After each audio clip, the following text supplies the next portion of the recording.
Bonjour, bienvenue sur Ubotest pour cette nouvelle vidéo. Aujourd'hui, je vais vous faire la présentation du nouveau Samsung Galaxy A3 2016. Alors, on va commencer tout d'abord par un petit déballage du produit. Donc, une présentation tout à fait classique. En effet, on retrouve donc le téléphone en premier plan dans son support, avec à la suite de ça donc la petite clé qui permettra donc d'avoir accès au lecteur de carte SIM et carte SD, qui se trouve donc sur le côté de l'appareil puisque l'arrière n'est pas amovible. Nous avons ensuite le petit guide de démarrage, ainsi que le chargeur secteur USB, avec le câble USB, tout à fait classique lui aussi, et des écouteurs intra-auriculaires qui sont eux aussi devenus un classique chez Samsung. Voilà, donc on va tout de suite passer à la présentation même du téléphone. On se retrouve tout de suite.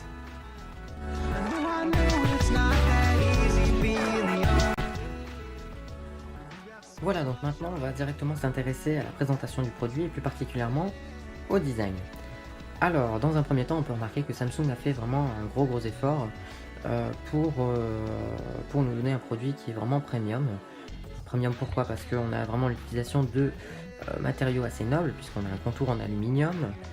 Si on s'intéresse à la partie arrière, c'est glossy avec un traitement on va dire anti-traces, puisque j'aurais beau faire des traces, ça se verra très peu, et puis je pourrais les nettoyer facilement tout simplement avec mes doigts en faisant ça, un simple geste, voilà, vous pouvez faire partir toutes les traces. Et si on s'intéresse maintenant à la partie avant, on a un revêtement Gorilla Glass 4 avec les bordures légèrement arrondies, similaires à ce qu'on peut trouver sur le Samsung Galaxy S, l'iPhone 6S, pardon, ou l'iPhone 6 tout simplement. Voilà, donc déjà on a des petits détails qui font que voilà, on peut dire que ce produit est tout à fait premium. On n'a plus forcément besoin de dépenser des fortunes dans un smartphone pour avoir un très beau smartphone. Maintenant, qu'est-ce que ça donne dedans? On va le voir à la suite. Là, tout d'abord, on va regarder les connectiques. Alors, je vais vous montrer un petit peu plus près, d'un petit peu plus précis, il veut bien faire le focus, voilà. Donc ici, on a une prise jack 3.5, un port USB qui vous permettra donc de pouvoir copier vos données ou tout simplement de recharger l'appareil. Ici, on a le haut-parleur qui est, on va dire, relativement moyen. On n'a pas non plus excessivement de basse. Toutefois, on va dire c'est assez bien respecté, mais on aurait mis un petit peu plus de basse, comme ce qu'on peut trouver par exemple sur les smartphones Apple. Maintenant, bon, on est tout de même sur un smartphone moyenne gamme. Moyenne gamme. Donc ici, on a aussi un petit micro qui vous servira donc pour les appels. Sur la tranche droite de l'appareil, on a le lecteur de carte SD et le lecteur de carte SIM, à savoir il s'agit d'une nano SIM. Ici, on a donc le bouton qui permet donc de verrouiller, déverrouiller l'appareil ou tout simplement de l'allumer. Sur la partie supérieure, on retrouve juste un micro, voilà, qui sert ici pour on va dire la capture vidéo. Et donc sur la tranche droite de l'appareil, on retrouve donc volume plus, volume moins, tout simplement. Voilà, donc un très beau téléphone, une très belle finition.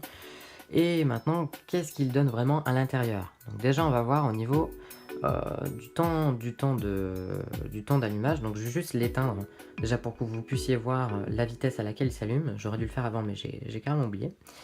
Donc on va regarder maintenant. Vous voyez, il a été très vite à s'éteindre. Donc là maintenant, on va le laisser s'allumer. Donc ça, à savoir au niveau du processeur, on a un processeur quad-core, donc 1,5 GHz. Donc c'est un petit peu plus puissant que ce qu'on avait sur l'ancienne génération.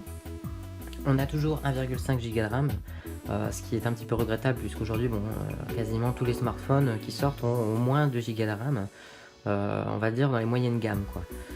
Donc c'est un petit peu dommage, ça fait qu'il est un petit peu limité par moment où on va sentir quelques petites faiblesses, cependant ça reste infime. Donc là, je vais mettre le code de carte SIM et je vais tout simplement baisser la luminosité pour que vous puissiez voir convenablement l'écran. Voilà, donc je pense que là, ça doit être bon. Voilà, donc...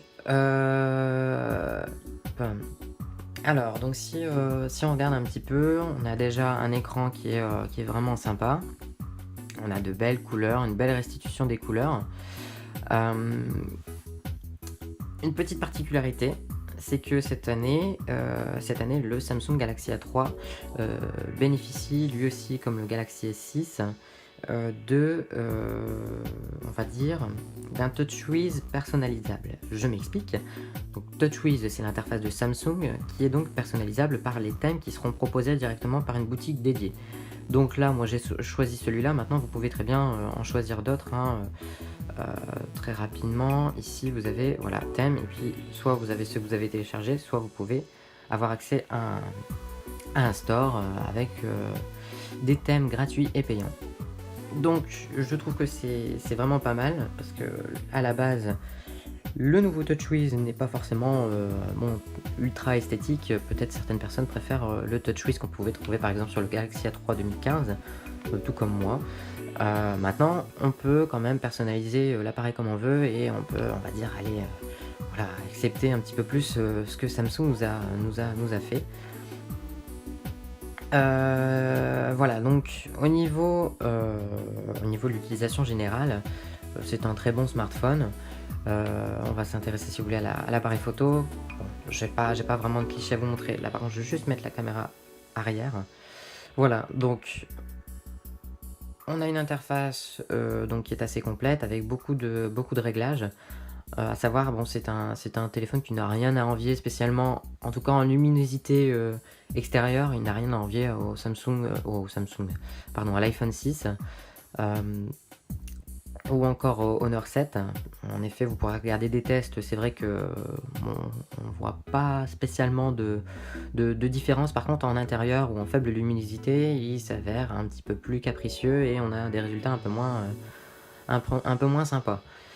La restitution des couleurs est pas mal. On a, comme je le disais, donc pas mal d'options. Je vais pas m'étendre là-dessus parce que sinon je vais pouvoir vous faire une description complète de l'interface ou en tout cas du système de Samsung. Donc là on est sur Android Lollipop 5.1, donc bon, c'est plutôt pas mal. Au niveau d'une utilisation quotidienne, la batterie est, on va dire, moyenne. En effet, certains tests peuvent annoncer, par exemple, 14 heures en lecture, il me semble, en lecture vidéo. Bon, après, si on résume directement à une utilisation classique, on va pas regarder une vidéo toute une journée, quoi. Donc les tests un petit peu sur Internet sont, voilà, pas vraiment très fiables, et c'est plus à nous clients de voilà de nous faire un petit peu notre avis. Donc moi, mon avis personnel sur cette batterie, c'est relativement classique. Voilà, on a aujourd'hui les smartphones en 2016, je trouve ils sont tout à fait capables de tenir une journée. Deux, par contre, ça s'avère un petit peu plus compliqué. Aujourd'hui, on a une panoplie d'applications telles que Facebook Messenger, enfin tout ce qui concerne les réseaux sociaux ou la lecture de musique en streaming, tels que Deezer, Spotify, sont vraiment très très gourmandes, ce qui fait que bah voilà, ça perturbe, voilà, excusez-moi, ça perturbe un petit peu tous les tests, et voilà, ça se rapporte pas directement à notre utilisation. Donc là, la batterie, moi je dirais, on va dire, on peut tenir un petit peu plus d'une journée, mais on pourra pas faire non plus 2 jours si on a vraiment une utilisation, on va dire, costaud, dans le sens où on va beaucoup sur Facebook, Facebook Messenger, etc. Par contre, pour aller sur Internet ou faire des petits jeux, des petites choses comme ça, on peut facilement tenir 2 jours, en effet. Voilà, donc je pense que là, pour cette première petite présentation, j'ai fait un petit peu le tour. Je pense pas éventuellement, je pense éventuellement refaire une vidéo pour aller un petit peu plus dans le détail. Là, c'est vraiment très très rapide pour vous montrer un petit peu, parce qu'il n'y a pas vraiment de vidéos françaises qui sont sorties à l'heure actuelle. Ça devrait pas tarder. En tout cas, ce qu'il faut vraiment regarder, c'est le point de vue design. La prise en main qui est vraiment sympa, on n'a pas un téléphone très très lourd, et bon, on va dire au niveau processeur, tout ça, il n'y a pas de souci. Un petit défaut au niveau de la mémoire vive qui, bon, fait que si vous avez tout lancé, bon, ça peut éventuellement ralentir un petit peu le tout. Si vous avez tout plein d'applications, c'est vrai que c'est pas l'idéal non plus. Maintenant, bon, c'est pas non plus très très grave, quoi. Voilà, une très bonne restitution des couleurs au niveau de l'écran, c'est très appréciable. Samsung a vraiment mis le paquet cette année sur cette génération-ci, au niveau de l'écran. Et voilà.